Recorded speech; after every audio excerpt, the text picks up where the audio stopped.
بسم اللہ الرحمن الرحیم۔ السلام علیکم معزز طلباء کرام، آپ سب کیسے ہیں؟ آج ہم نور الانوار کے سبق نمبر 352 کو پڑھیں گے۔ آج کے ہمارے سبق کا عنوان ہے کلمہ الا کا طلاق کے بعد میں استعمال ہونا۔ آج کے ہمارے سبق کی عبارت وَقَذَا اِذَا اُسْتُعْمِلَتْ فِي الطَّلَاقِ عِنْدَهُمَا سے شروع ہوتی ہے۔ آئیے سب سے پہلے آج کے سبق کی عبارت پڑھ کے اس کا ترجمہ کرتے ہیں، اس کے بعد پھر باقاعدہ سبق کی وضاحت کی طرف بڑھتے ہیں۔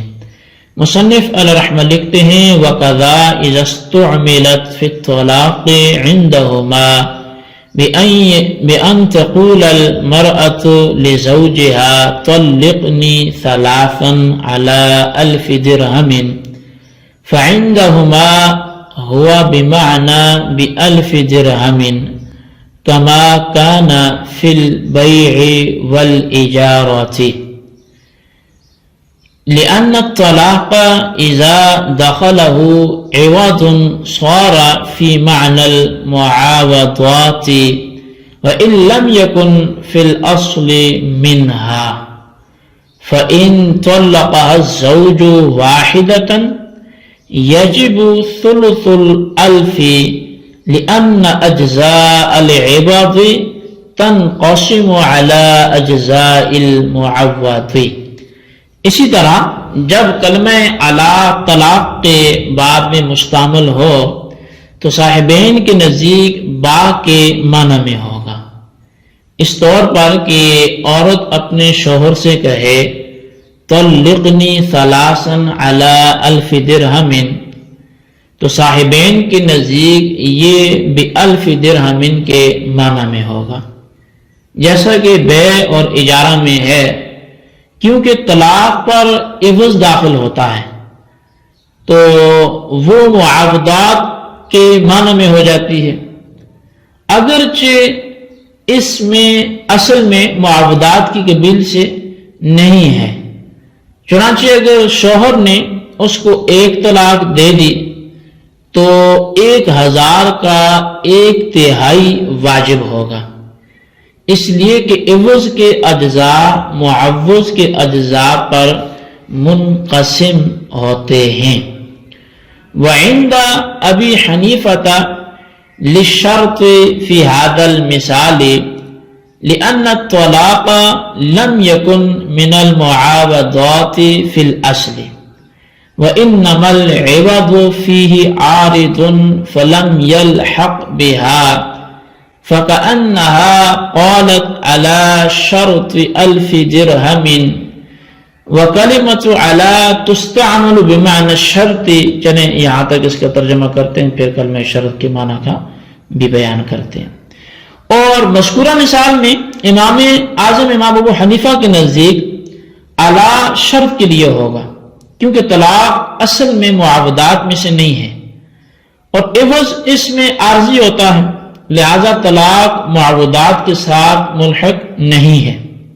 گویا عورت نے کہا ہے طلقنی ثلاثا علی شرط 1000 درہم، کہ مجھے 1000 درہم کی شرط پر 3 طلاقیں دو، اور اس کے علاوہ جو کلمہ الا ہے تو فرمایا کہ تستعمل بمعنى الشرط، یہ شرط کے معنی میں بھی استعمال کیا جاتا ہے۔ قال اللہ تعالی یبایعنک علی الا یشرکن باللہ شیئا لأن الجزاء لازم للشرط فیکون اقرب الى معنى الحقیقة من معنى الباء، فإن طلقها واحدة لا يجب شيء لأن أجزاء الشرط لا تنقسم على أجزاء المشروط هكذا قالوا۔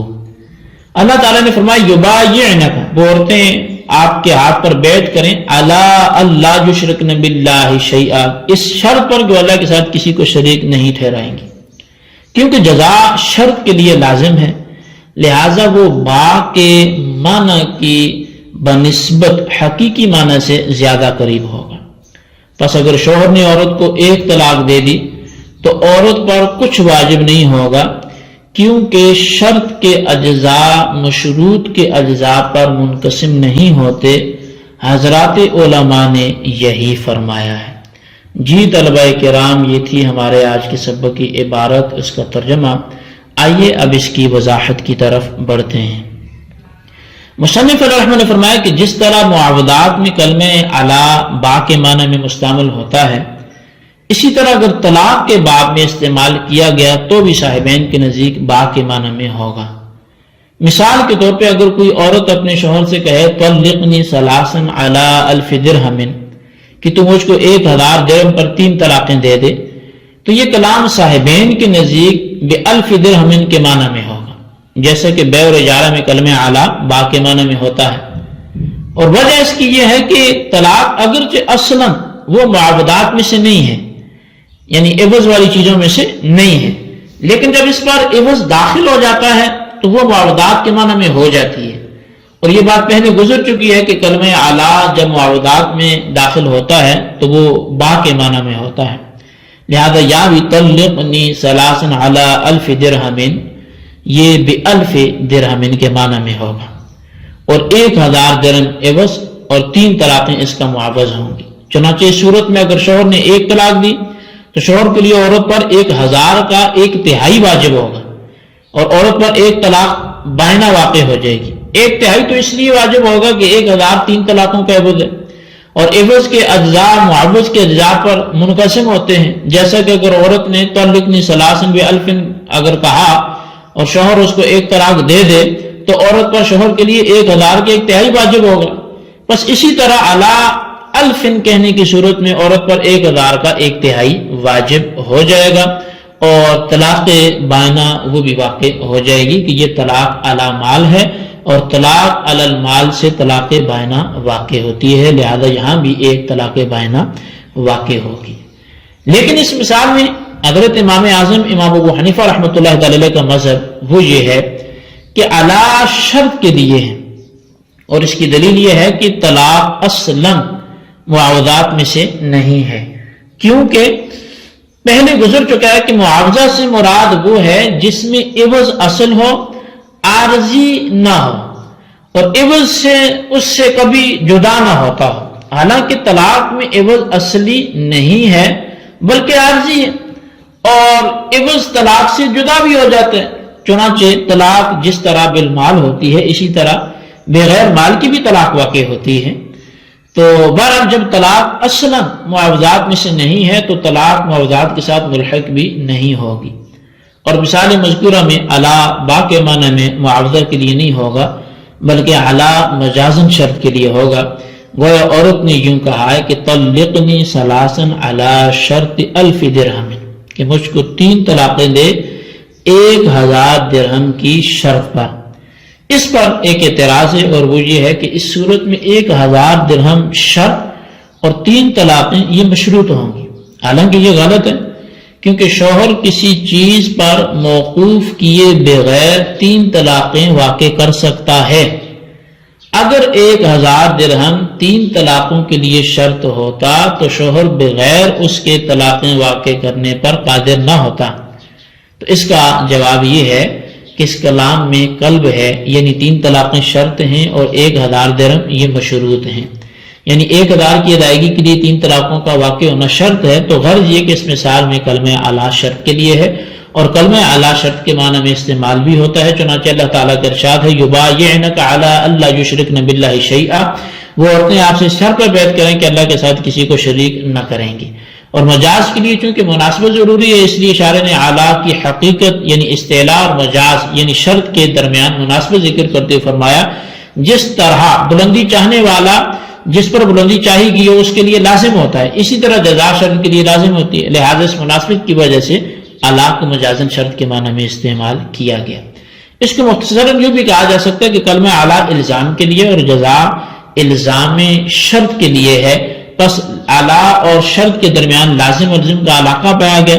لیکن اگر یہ سوال کیا جائے کہ کلمہ اعلیٰ کا عوض کے لیے با کے معنی میں ہونا بھی مجاز ہے جیسا کہ صاحبین نے کہا، اور شرط کے لیے ہونا بھی مجاز ہے جیسا کہ امام صاحب نے کہا، تو امام صاحب کے نزدیک شرط کے معنی مراد لینے پر کیا وجہ ترجیح ہے؟ تو اس کا پھر جواب یہ ہوگا کہ شرط کے معنی با کے معنی کی بنسبت علی کے حقیقی معنی سے زیادہ قریب ہے، اور مجاز میں اقرب الی الحقیقت کو ترجیح ہوتی ہے، لہذا شرط کے معنی کو با کے معنی پر ترجیح حاصل ہوگی۔ بہرحال مذکورہ مثال میں علی شرط کے معنی میں ہے، پس اگر شوہر نے اپنی اس بیوی کو ایک طلاق دے دی تو شوہر کے لیے بیوی پر کچھ بھی واجب نہیں ہوگا، اور عورت پر ایک طلاق رجعی واقع ہو جائے گی۔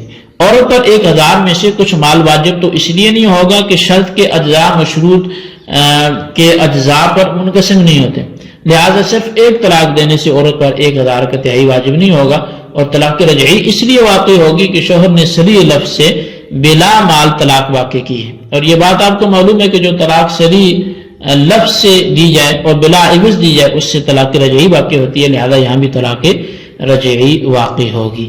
جی طلبہ کرام، یہ تھی ہمارے آج کے سبق کی عبارت، اس کا ترجمہ اور اس کی وضاحت۔ اس کو اچھی طرح سمجھیں اور اس کے خلاصے کو رجسٹر پر لکھیں، بالخصوص ان سوالات کے جوابات بھی دیں۔ سوال نمبر 1 یہ ہے کہ کلمہ الا کے شرط کے معنی پہ ہونے پر کوئی قرآن پاک سے آیت تحریر کریں، اور سوال نمبر 2 یہ ہے کہ کلمہ الا کا عوض کے لیے با کے معنی میں ہونا بھی مجاز ہے جیسا کہ صاحبین نے کہا، اور شرط کے لیے ہونا بھی مجاز ہے جیسے کہ امام صاحب نے کہا، تو امام صاحب کے نزدیک شرط کے معنی مراد لینے پر کیا وجہ ترجیح ہوگی؟ اس کا بھی جواب عنایت فرمائے۔ اللہ تبارک و تعالیٰ سے دعا ہے جو کچھ ہم نے پڑھا سنو سے یاد رکھنے کی توفیق نصیب فرمائے، آمین بجاہ النبی الامین صلی اللہ تعالی علیہ وسلم۔